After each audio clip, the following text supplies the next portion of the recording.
Hello. It's good to join you again today and to spend a few minutes in the Lord's Word with you.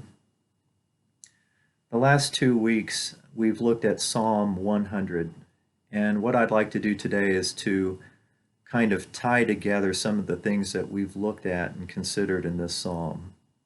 It is called a psalm for giving thanks or a psalm of praise. It's meant to bring us to that point, to bring us to the point of praising and thanking the Lord. And I'd like us to look today at how it's laid out to bring us to that point. I think if we kind of take a bird's eye view of the psalm of sorts, we can perhaps see a couple of main points or main observations that help us to see how it does bring us to the point of praising and thanking the Lord. And so the first main observation, I guess, would be these 7 actions that the psalm is calling for us to do unto the Lord. And they are all linked together, I believe, in essence, to our worship of the Lord. And so let me list these again for us. We are told to shout joyfully unto the Lord, or to make a joyful noise to him. We are told to serve him with gladness, to come to him singing, to come to him singing, to know something about him, that he is God, to enter his place of worship. It says to enter his gates and his courts with thanksgiving and praise. So enter his place of worship with thanksgiving and praise, to give thanks to him, and to bless his name. Bless his name. Now, I don't believe that the psalm is presenting these 7 things as a list, as a to-do list for us, and that we should view them in that way. I believe that they essentially are a unit, and that the psalm really is presenting these 7 things as reasonable, justified, almost spontaneous responses to the Lord by giving us a motivation for doing these things.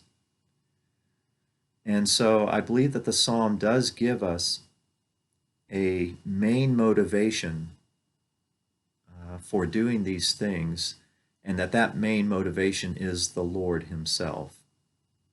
And that would be like the second observation we'd make from this bird's eye point of view is we see these 7 actions we're called to do, but we're also given the Lord himself as the motivation behind our doing these things. I believe the psalm presents him as our motivation in 3 ways. First of all, directs all of these actions of ours to him, that he is the one who receives these responses or these actions of ours. We are to shout joyfully to him. We are to serve him. We are to come before his presence. We are to know something about him. We are to enter his place of worship. We are to give thanks to him. We are to bless his name. And so clearly the psalm is directing our focus on him, and in doing so, he's serving as the motivation behind these things. Our focus is to present these responses to him, and so he's the motivation behind these things. I mentioned last week that this psalm mentions the Lord 16 times, either by name or by a pronoun referring to him. And so clearly he is the focus of the psalm. And so the psalm does present him as the motivation in that way, but it also presents him as the motivation behind these 7 actions by pointing to some of his glory. And it does this in verse 3, first of all. And this is in one of the actions that we're called to do. It says to know something about the Lord, that he is God. It is he who made us, and we are his. We are his people and the sheep of his pasture. And in pointing to that part of his glory, that he is God, it's pointing us to the fact that he is creator, his glory as creator, but also as Savior, and therefore as our shepherd, because it says that we are the sheep of his pasture. And that is true. If we've put our trust in him as our Savior, we are his sheep. He is our shepherd. And so verse 3 directs our attention to part of his glory as God, as creator and as Savior and as shepherd to us.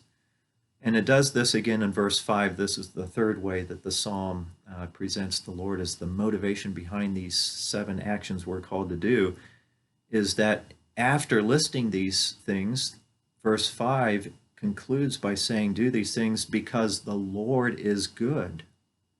His steadfast love endures forever, and his faithfulness to all generations. So again, it's pointing to more of his glory, to his attributes of goodness and loving kindness or steadfast love, and his faithfulness. And it says that these things endure forever, from generation to generation to generation. That includes our generation. The Lord is faithful and trustworthy today. And in doing this, in presenting the Lord as the motivation behind these actions, it's not taking into account our circumstances at all, is it? This psalm does not address our circumstances. There are other scriptures and even other psalms that do that, good or bad. Whether our circumstances are difficult and we're in great trouble or difficulty or overwhelmed with things, there are psalms that counsel us to respond a certain way and end up praising the Lord. Or if we are reflecting on his benefits to us, his blessings to us, a psalm may call upon us to do that and to reflect on our circumstances in that sense and to give thanks to him. This psalm is special in that it does not take into account our circumstances at all. It just simply directs our focus to the Lord himself and to his glories. And that serves as our motivation for doing these things. It's as though the Lord is just taking our focus and trying to get us to look at him and say, look at me. Am I not deserving of your praise? Am I not deserving of your thanks? Am I not worthy of your joy? And so that is a challenge to me, and I'm sure to all of us. And I ask you to think about these things, to meditate on them, and to pray to the Lord in response to this psalm today, and just focus on him and on his glory, especially in these days where our circumstances may be difficult because of the coronavirus and all the effects of that, and maybe any other effects or influences upon your life that may be good or bad. Sometimes we just need a psalm to direct our focus just to the Lord and say, you don't need to rely on your circumstances, good or bad, to find joy or to find thanks or to find praise to give to the Lord. And so may the Lord bless you today with this passage, and have a great week.